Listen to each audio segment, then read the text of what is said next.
Les éruptions volcaniques sont de redoutables rappels de la puissance et du potentiel dévastateur des événements géologiques. Mais grâce aux progrès effectués en sciences de la Terre, nous pouvons désormais les prévoir.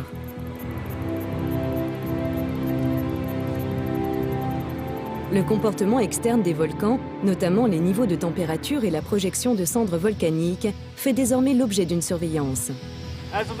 Au moment où le volcan commence à chauffer et où la lave s'approche de la surface, son niveau de dioxyde de soufre augmentera, ainsi que celui d'acide chlorhydrique. La température montera ici et partout on commencera à voir sortir une grande quantité de gaz.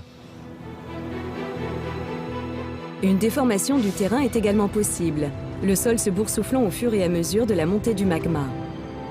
Les géologues étudiant le plus gros volcan européen, l'Etna, ont désormais recours à des récepteurs GPS sophistiqués pour enregistrer les modifications de plusieurs centimètres du niveau du sol qui sont susceptibles d'indiquer le début d'une éruption.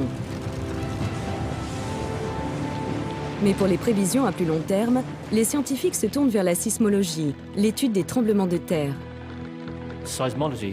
Depuis le milieu du 19e siècle, la sismologie sert à étudier les volcans. Elle est essentielle parce qu'il n'y a pas d'éruption volcanique sans activité sismique et sans tremblement de terre. Au fur et à mesure que le magma afflue vers le haut, un sismomètre enregistre le son de la roche qui se fissure.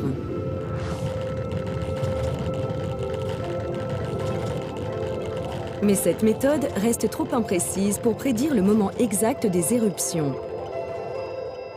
La sismologie peut également servir à mesurer la résonance du magma.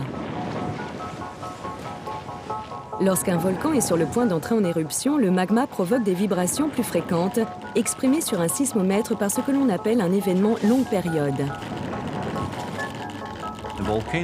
Le volcan chante sa chanson, si vous voulez. En fait, c'est comme s'il stridulait, avec des ondes soutenues, pendant les événements longue période.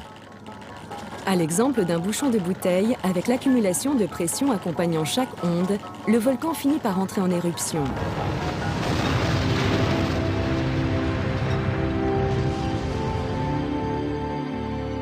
En 2000, cette méthode d'étude des événements longue période a permis à des dizaines de milliers de personnes d'être évacuées des environs du Popocatépetl, volcan mexicain dont les scientifiques avaient correctement anticipé l'éruption.